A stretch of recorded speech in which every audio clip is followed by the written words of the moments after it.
Militer Israel kembali membuat langkah strategis di Gaza Selatan, yaitu dengan membuka sebuah koridor baru yang memotong wilayah Khan Yunis. Mengutip Al Jazeera pada 16 Juli, dilaporkan koridor ini menjadi bagian dari upaya militer mereka untuk menekan pergerakan kelompok Hamas yang masih aktif di kawasan tersebut. IDF mengungkapkan bahwa koridor baru yang dinamakan Koridor Magen Ozi diketahui membentang sepanjang kurang lebih 15 km dan menghubungkan sisi timur dan barat Khan Yunis. Langkah ini disebut sebagai strategi untuk memisahkan wilayah tersebut serta memberi tekanan tambahan terhadap keberadaan militan Hamas. Menurut IDF, tujuan dari pembukaan koridor ini adalah untuk memecah kekuatan salah satu brigade Hamas. Dengan membelah kota, militer Israel berharap dapat melumpuhkan koordinasi kelompok bersenjata tersebut. Pengumuman pembukaan koridor ini menandakan bahwa operasi darat Israel di Gaza Selatan masih terus berlangsung. Meskipun menghadapi tekanan internasional yang meningkat terkait situasi kemanusiaan di wilayah konflik tersebut. Insiden mematikan kembali mengguncang Gaza Selatan. Sebanyak 20 orang dilaporkan tewas dalam peristiwa berdarah. Dilaporkan terjadi di sebuah pusat distribusi bantuan milik Gaza Humanitarian Foundation di wilayah Khan Yunis Selasa pagi 15 Juli 2025. GHF menyatakan bahwa insiden tersebut dipicu oleh pihak-pihak tertentu, diduga memiliki keterkaitan langsung dengan kelompok Hamas.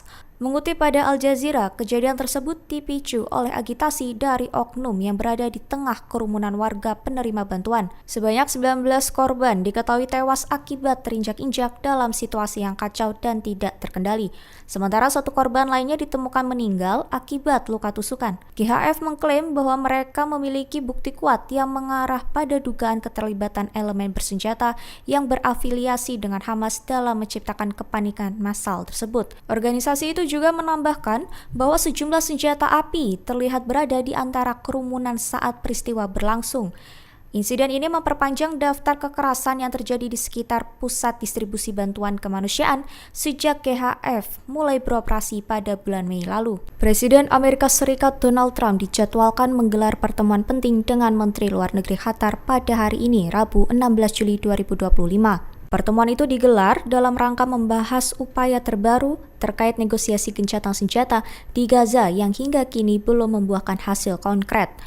Mengutip dari Al Jazeera, Menteri Luar Negeri Qatar Sheikh Mohammed bin Abdulrahman bin Jassim Al Thani akan secara langsung berdiskusi dengan Donald Trump mengenai dinamika proses perdamaian yang melibatkan Israel dan Hamas. Diketahui sejak 6 Juli lalu, para negosiator dari Israel dan Hamas telah menjalani putaran terakhir pembicaraan di Doha, Qatar. Diskusi ini berfokus pada proposal gencatan senjata selama 60 hari yang didukung penuh oleh Amerika Serikat. Melalui isi proposal tersebut tercantum rencana pembebasan bertahap para tawanan yang berada di Gaza, serta penarikan pasukan Israel dari beberapa wilayah di kantong Palestina tersebut. Sejauh ini, negosiasi masih melibatkan peran aktif 3 mediator utama, yakni Amerika Serikat, Qatar, dan Mesir. Namun, kemajuan proses tersebut dikabarkan masih terkendala oleh perbedaan pandangan antara Israel dan Hamas, terutama terkait sejauh mana pasukan Israel harus ditarik dari wilayah Gaza. Menteri Pertahanan Israel Yoav Gallant mengeluarkan ancaman terbaru terhadap pemerintah Suriah. Gallant menyatakan bahwa tentara Israel akan terus melakukan serangan militer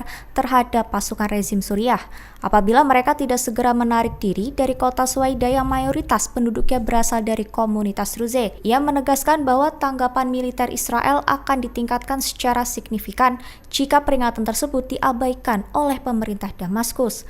Mengutip dari Al Jazeera pada 16 Juli, diketahui pernyataan itu disampaikan ketika pertempuran kembali pecah antara pasukan pemerintah Suriah dan kelompok bersenjata Druze setempat di kota Suwaida pada Selasa 15 Juli pagi. Hal tersebut bentrok dan terjadi hanya beberapa jam setelah kesepakatan gencatan senjata diumumkan oleh kedua belah pihak. Israel bahkan mengklaim bahwa operasi militer mereka di wilayah perbatasan dilakukan untuk melindungi komunitas Druze. Pasukan militer Israel juga telah meluncurkan serangan udara terhadap beberapa polisi militer Suriah pada Selasa 15 Juli lalu.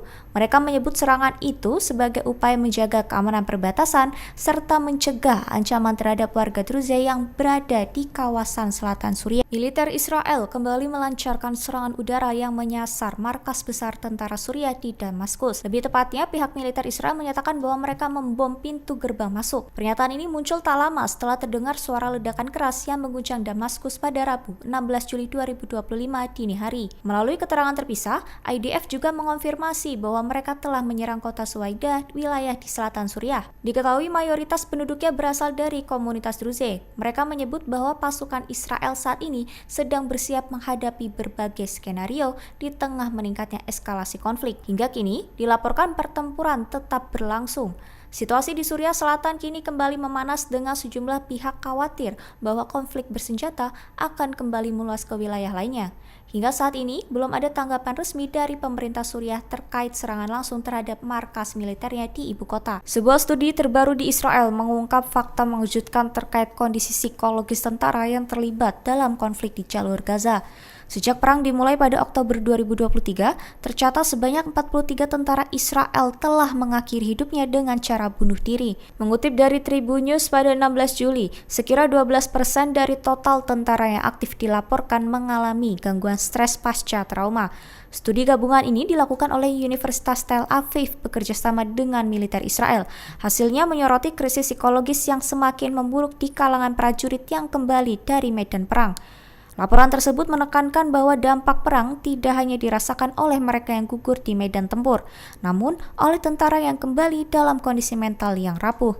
Situs berita lokal di Israel menyebut bahwa pajak perang yang harus dibayar oleh negara tersebut kini juga mencakup mereka yang meninggal karena tekanan psikologi setelah bertugas.